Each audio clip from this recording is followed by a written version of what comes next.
প্রাচীন ইতিহাসের একটি সমৃদ্ধ নগরীর নাম নাটোর, যার প্রতি পরতে পরতে সৌন্দর্য ছড়িয়ে রয়েছে।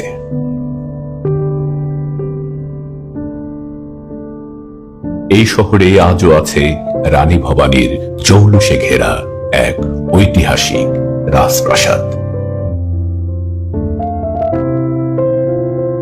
রয়েছে শান বাঁধানো পুকুর ঘাট, আস্তাবল, চৌকিদারের বাসভবন, পরিখা, মালখানা, মন্দিরের ঘণ্টা, সবকিছু। শুধু হারিয়ে গেছে সেই রাজত্ব, হারিয়ে গেছে সেই রাজ পরিবার। নরেন্দ্র সংস্কৃতির প্রাণকেন্দ্র হল নাটোর রাজবংশ। অর্ধবঙ্গেশ্বরী রানী ভবানীর বাসস্থান চলনবিল অধ্যুষিত এই নাটোর রাজবংশ। নবাবী আমলে গড়ে ওঠা পশ্চিমে বিহারের ভাগলপুর থেকে পূর্বে বাংলাদেশের ঢাকা পর্যন্ত বিস্তৃত বিশাল এই নাটোর রাজবংশ আমাদের মনে নাড়া না দিয়ে পারে না। নাটোর রাজবংশের প্রথম জমিদারি লাভ হয় 1706 সালে বানগাছি পরগনা লাভের মাধ্যমে।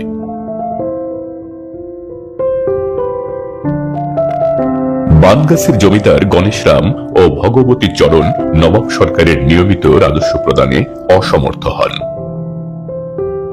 রাজস্ব প্রদানে অক্ষম গণেশরাম ও ভগবতী চরণ রাজ্যচ্যুত হলে রঘুনন্দন কৌশলে তা রামজীবনের নামে বন্দোবস্ত করান। ওই বছরই 1706 সালে দিল্লীশ্বর আলমগীরের কাছ থেকে রামজীবন 22 খানা খেলাত ও রাজা বাহাদুর উপাধি প্রাপ্ত হন। 1730 সালে রানী ভবানীর সাথে রাজা রামজীবনের দত্তকপুত্র রামকান্তের বিয়ে হয় এবং 1748 সালে রাজা রামকান্ত মারা গেলে নবাব আলীবর্দী খাঁ রানী ভবানীর উপরই জমিদারি পরিচালনার দায়িত্ব অর্পণ করেন।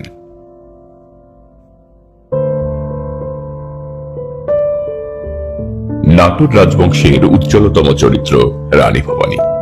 তার অসাধারণ ব্যক্তিত্ব ও ধীশক্তির জন্যই নাটোর রাজবংশ বাংলার মানুষের কাছে আজও উজ্জ্বল হয়ে আছে।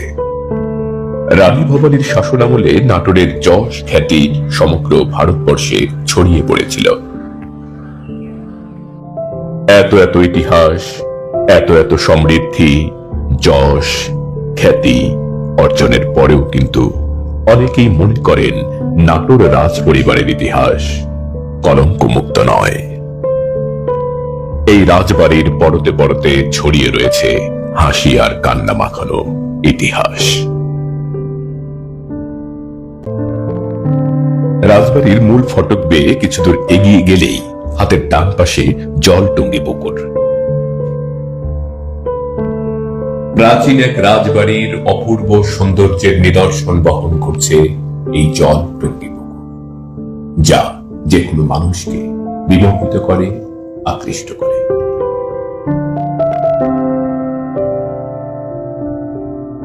জলটুঙ্গি পুকুর পেরিয়ে কিছু দূর সামনে এগিয়ে গেলেই হাতের বাম পাশে দেখা যায় তারকেশ্বর মন্দিরের গেট।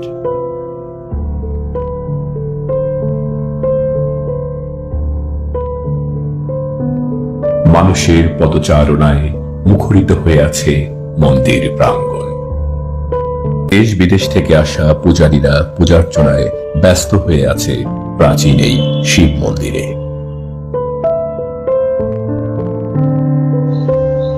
বাংলা 1027 সালে এই শিব মন্দিরটি নির্মিত হয়েছিল, যার আনুমানিক বয়স হল 450 বছর।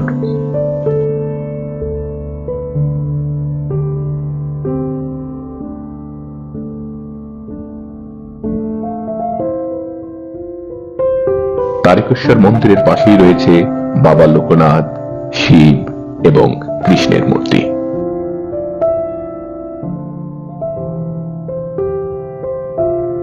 মন্দিরের সম্মুখ ভাগে থাকা গণেশের শৈল্পিক ভাস্কর্যটি দেখার মতো।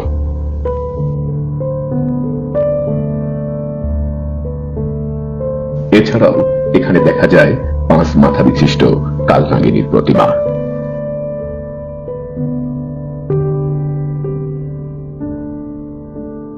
মাথা বিশিষ্ট কালনাগিনীর সাপের পাশে রয়েছে হনুমানের মূর্তি। শৈল্পিক সৌন্দর্যমণ্ডিত শান বাঁধানো ঘাট,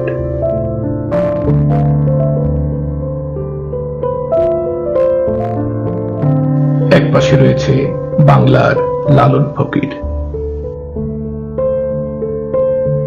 শিব মন্দিরের ভিতরটায় দেখা যায় ব্রহ্মা, বিষ্ণু এবং মহেশ্বরের মূর্তি।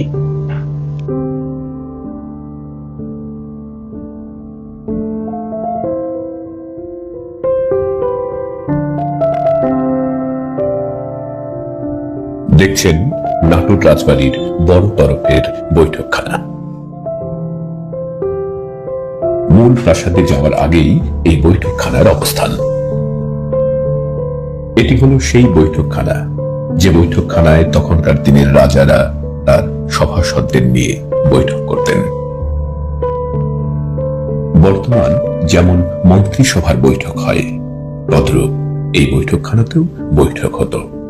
অর্থাৎ রানী ভবানী, যে রানী ভবানী এই নাটোরে অবস্থান করে অর্ধেক বঙ্গ শাসন করতেন, তার সভাসদদের সাথে তার বৈঠক এখানেই অনুষ্ঠিত হতো। সেই সময়ের এই বৈঠকখানায় যে নকশা করা হয়েছিল তা এখনো অমলিন।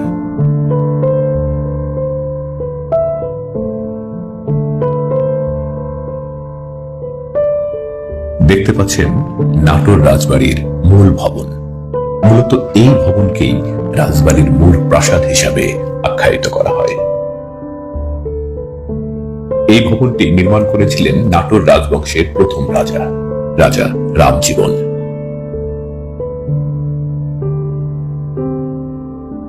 ভাবা যায় যে রাজবংশের শুরু হয়েছিল 1706 সালে। হয়তো সেই সময়ের সমসাময়িক পর্যায়েই এই রাজভবনটি স্থাপিত হয়েছিল, যা এখনো তার সৌন্দর্যের মহিমা ধরে রেখেছে। অনেকে মনে করেন এই ভবনটি নির্মাণে ব্রিটিশ স্ট্রাকচার অনুসরণ করা হয়েছে।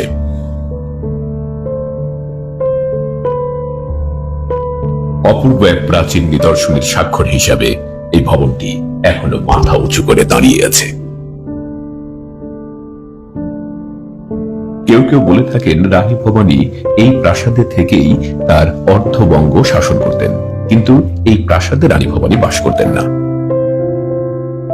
এতে একটা প্রশ্ন থেকে যায়, তিনি যদি রাজপ্রাসাদে বসবাস নাই করে থাকেন, তাহলে তিনি কোথায় বাস করতেন?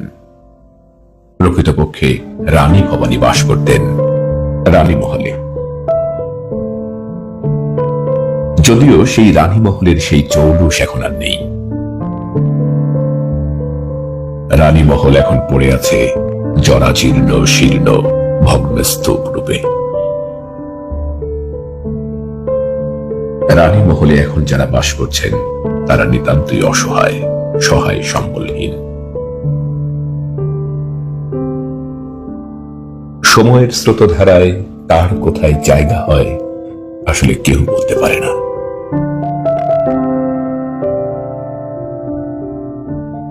একটা সময়ে ভাগ্যবানেরা বাস করতেন এই রানী মহলে। আজকে যারা বাস করছেন তারা ভাগ্য বিড়ম্বিত, যদিও তারা রানী মহলে বাস করছেন।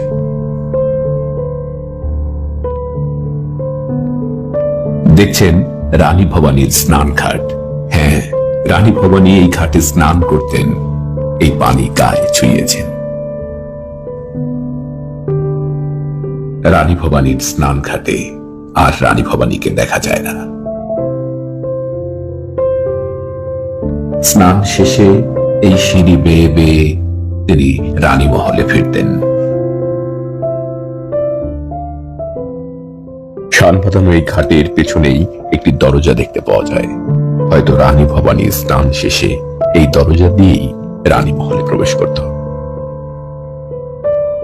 স্নানঘাট থেকে রানী মহলে পৌঁছানোর ক্ষেত্রে একটি সরু গলি দেখতে পাওয়া যায়। এই গলি ধরে ধরে সামনে এগিয়ে গেলেই আপনি রানী মহলে পৌঁছে যাবেন।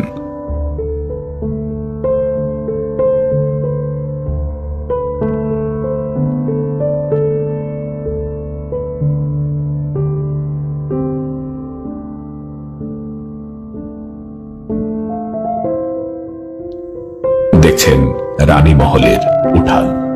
এই উঠানেই হেঁটে বেড়াতেন রানী ভবানী। অর্ধবঙ্গেশ্বরী রানী ভবানী ঘুরে বেড়াতেন।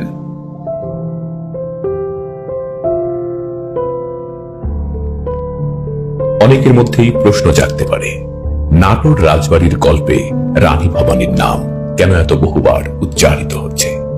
এরও কারণ আছে।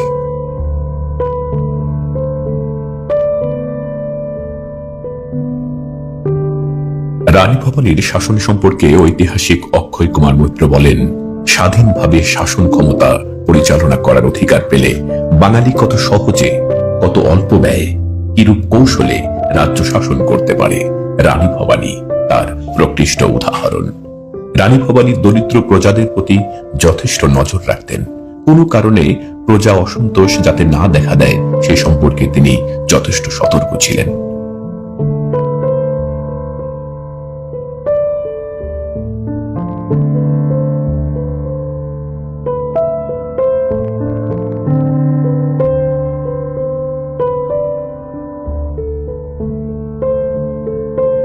কর পরিশোধ করতে না পারায় প্রজারা যেন পীড়িত না হয় সেদিকে তিনি লক্ষ্য রাখতেন।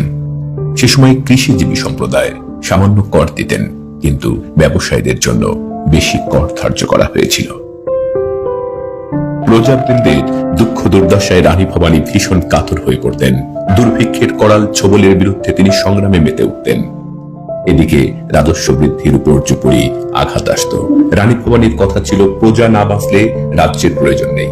স্নেহময়ী জননীর মতো তিনি প্রজাদের কল্যাণে নিজেকে নিয়োগ করেছিলেন। ইতিহাস থেকে জানা যায়, রানী ভবানীর বিশাল জমিদারির আয় ছিল বার্ষিক প্রায় 1.5 কোটি টাকা।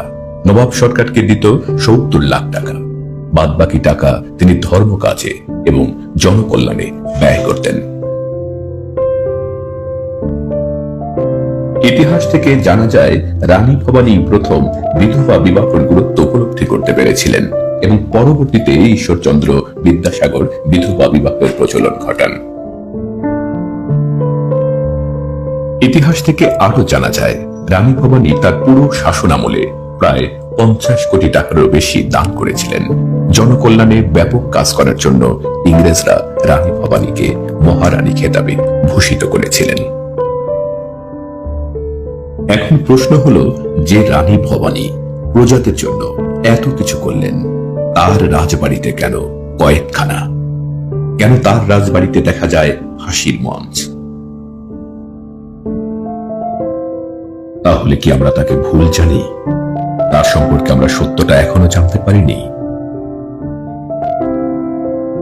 না, বিষয়টা সেটা নয়। রানী ভবানী সত্যিই ছিলেন প্রজাদরদী একজন মহান শাসক। 1802 সালে রানী ভবানী মৃত্যুবরণ করার সঙ্গে সঙ্গেই শেষ হয়ে যায় তার 54 বছরের এক অবিস্মরণীয় শাসন। তখন নাটোর রাজবাড়ির রাজা হন রানী ভবানীর দত্তক পুত্র রামকৃষ্ণ। রামকৃষ্ণের সময় পর্যন্ত সবকিছু ঠিকঠাকই চলছিল। রামকৃষ্ণের মৃত্যুর পর এখানকার প্রাসাদগুলো ভাগ হয়ে যায়।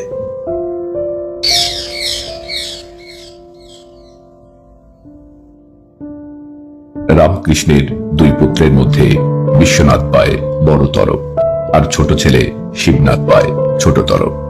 সেই থেকে শুরু হয়ে যায় প্রাসাদ ষড়যন্ত্র। একসময় এখানকার রাজা হন রাজা শিবনাথের পুত্র আনন্দনাথ। ঘটনাক্রমে ওই সময় বাংলায় শুরু হয় নীল চাষ। এই অঞ্চলের মাটি নীল চাষের উপযোগী হওয়ায় শুরুর দিকে ইস্ট ইন্ডিয়া কোম্পানি একচেটিয়া ব্যবসা করে। তাদের এই অধিক লাভ দেখে পরবর্তীতে ব্রিটিশ নীলকরেরা নীল চাষে প্রচুর অর্থ ব্যয় করে। কিন্তু একটা সময় নীল চাষ অর্থনৈতিকভাবে লাভজনক না হয় বাংলার কৃষকরা ধান এবং পাট চাষের দিকে ঝুঁকে পড়ে। কিন্তু নীল চাষে যেহেতু ব্রিটিশ নীলকরেরা অধিক টাকা বিনিয়োগ করেছিল, তাই তারা বাংলার কৃষকদের উপর নীল চাষ করার জন্য বাধ্যবাধকতা আরোপ করে এবং অত্যাচার শুরু করে, নিপীড়ন শুরু করে। এবং বাড়িয়ে দেওয়া হয় কৃষকদের উপর খাজনার পরিমাণ। যারা খাজনা পরিশোধ করতে পারত না তাদের উপর নেমে আসত অমানসিক নির্যাতন। ঠিক সেই সময় ইংরেজদের পক্ষ নিয়েছিল বাংলার রাজা এবং জমিদারেরা। কেউ কেউ বলেন সেই সময় নাটোরের রাজা আনন্দনাথ এই কাছারি বাড়িটি গড়ে তোলেন এবং এখানে স্থাপন করেন এই কয়েদখানা। অনেকেই বলেন এর উদ্দেশ্য ছিল একটাই, যারা খাজনা দিতে পারবে না তাদের সঙ্গে সঙ্গে বন্দী করে চালানো হবে অমানবিক নির্যাতন। ধ্বংসপ্রায় একটি ভবনের সম্মুখভাগে লেখা আছে এটি কাছারি বাড়ি, রাজার আমলের কাছারি বাড়ি। এই কাছারি বাড়ির ভেতরেই লক্ষ্য করা যায় এই লোহার গেট এবং তার ভিতরে মোটা লোহার একটি আবদ্ধ খাঁচা। আমরা যা চিড়িয়াখানায় দেখি যে আবদ্ধ খাঁচার ভিতরে বনের পশুদের আটকে রাখা হয়, রাজার কাছারি বাড়ির ভেতরে এমন আবদ্ধ চিড়িয়াখানার মতো খাঁচা দেখে অনেকেই বলেন এটি তদানীন্তন সময়ে জেলখানা রূপে ব্যবহৃত হতো এবং যে সকল প্রজারা এবং সাধারণ কৃষক যারা খাজনা পরিশোধ করতে ব্যর্থ হতো তাদেরকে এখানে আটকে রাখা হতো এবং চালানো হতো নির্মম নির্যাতন। ইতিহাসে এই মানুষের উপর কত নির্মম নির্যাতন যে হয়েছে তার ইয়াত্তা নেই। চিরকালই কিছু সবল শক্তিশালী মানুষ চালিয়েছে অমানসিক নির্যাতন দুর্বলের উপরে তার নিজ স্বার্থ হাসিল করার জন্য। পৃথিবীর সকল প্রান্তে সকল স্থানে মানুষের উপর এ ধরনের জঘন্য নির্যাতনের সমাপ্তি ঘটুক, এই প্রত্যাশা রেখে এখানে শেষ করছি। খোদা হাফেজ।